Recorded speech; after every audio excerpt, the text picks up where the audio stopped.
दोस्तों, आज हम लोग जानेंगे बेताल 25 यानी विक्रम और बेताल की कहानी भाग 10। राजकुमार धर्मराज ने चुनी सबसे कोमल राजकुमारी।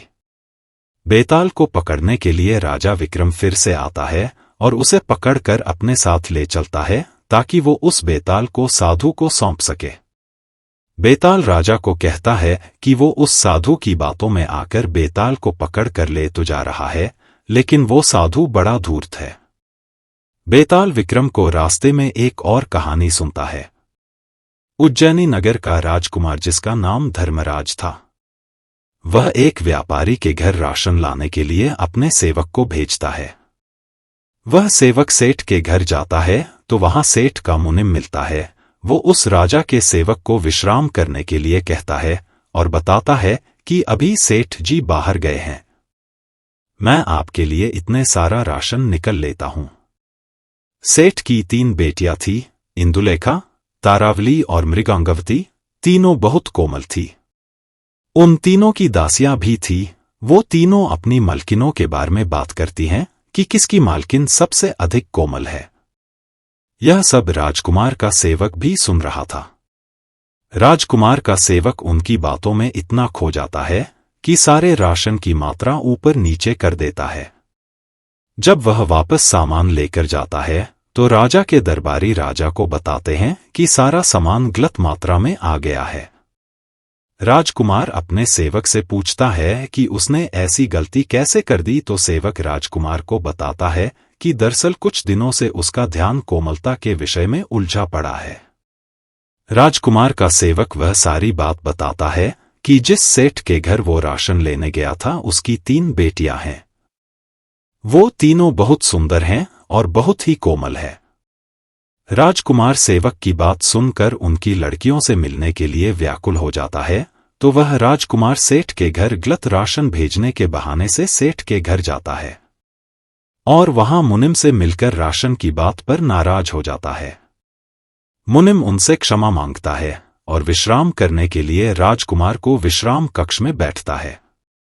मुनिम सेठ की बेटियों के पास जाकर उनसे कहता है कि उन्हें उसकी राजकुमार की सेवा करने में मदद करनी होगी, तो इंदुलेखा राजकुमार के पास उनकी सेवा में जाती है।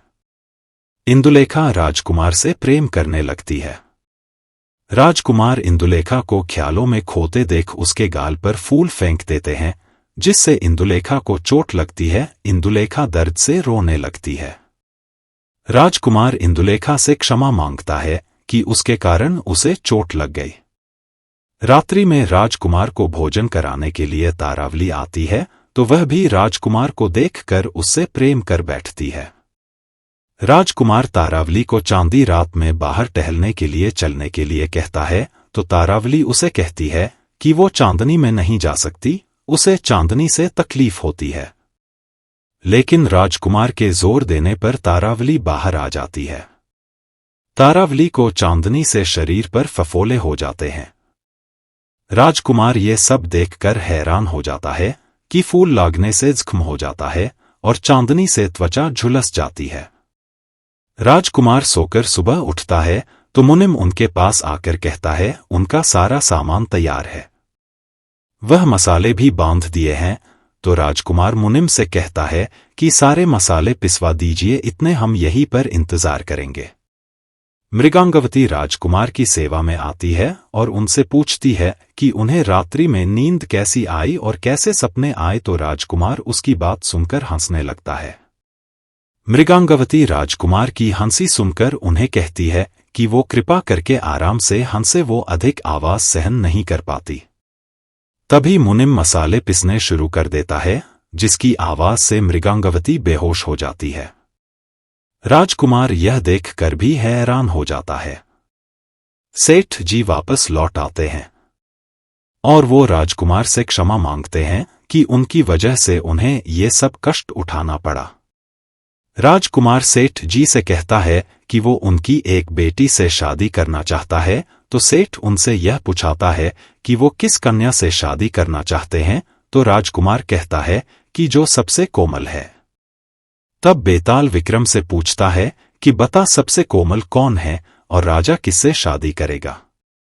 तब विक्रम कहता है कि तन से ज्यादा कोमलता मन की मानी जाती है, इसलिए सबसे ज्यादा कोमल तो वह है जो आवाज सुनकर बेहोश हो गई थी, अर्थात राजकुमार मृगांगवती से ही शादी करेगा।